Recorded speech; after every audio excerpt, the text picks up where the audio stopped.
Have you ever had a dream where the entire world you knew simply vanished, where the streets were empty, the lights were out, and silence was the only reply? For the people of the Mediterranean over 3,000 years ago, this wasn't a dream, it was their reality. This is the story of the day the Bronze Age went dark, and the mysterious sea peoples who may have been the architects of its fall. For centuries, the world was a web of glittering, globalized kingdoms.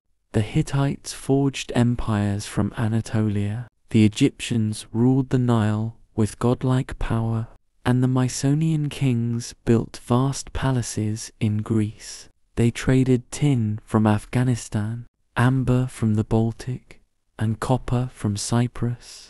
It was an age of epic poetry, monumental architecture, and international letters sent between kings who called each other brother. This was the late Bronze Age, a golden, interconnected world.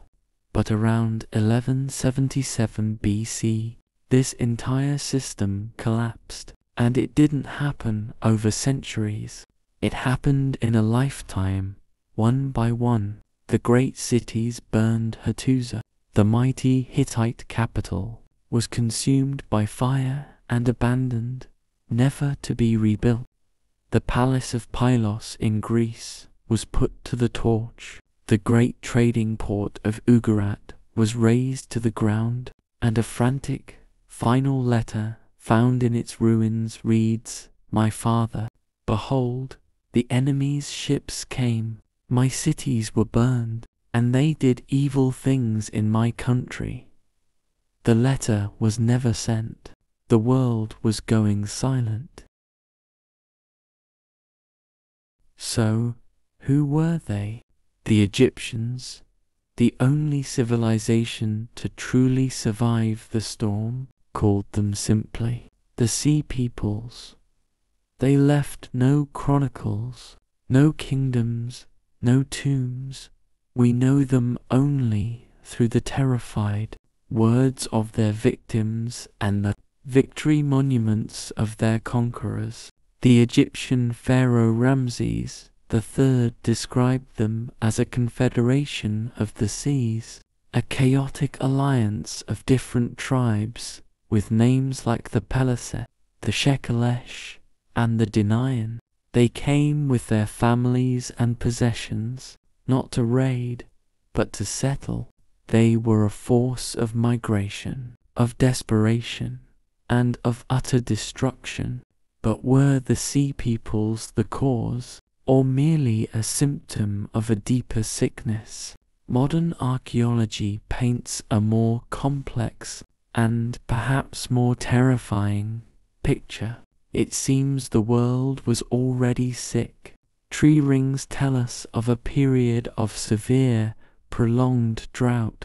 Ice cores reveal evidence of a volcanic winter from a massive eruption, perhaps Hekla III, blocking out the sun and causing widespread famine. The very trade routes that connected this globalized world now carried not just goods, but plague. The foundations of society were crumbling from within. The Sea Peoples may not have been the lightning bolt that started the fire, but the wind that turned a smolder into an inferno that consumed everything in its path. When the smoke cleared, the world was unrecognizable. In Greece, the art of writing was lost for over 400 years. The great Hittite Empire was erased from memory, only to be rediscovered by archaeologists in the 20th century. The population plummeted. The international trade in tin, the essential component for bronze, ceased entirely, thrusting the world into a kind of technological dark age. The intricate, globalized system of the Bronze Age was replaced by isolated, impoverished villages.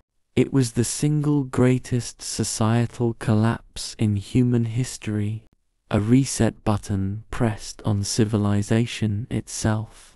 And so, we are left with the ghost of a question. Did a perfect storm of climate change, famine, and earthquake push desperate peoples to the sea, creating the tidal wave of destruction we call the Sea Peoples? Or was it they themselves, a true, lost civilization of the sea, whose name and story are forever washed away by time? We may never know. The Bronze Age collapse remains one of history's greatest and most haunting mysteries, a reminder of how fragile even the most brilliant civilizations can be. If you found peace in this story of a lost world, consider joining our club, subscribe, and let's continue exploring the shadows of history together. Sleep well.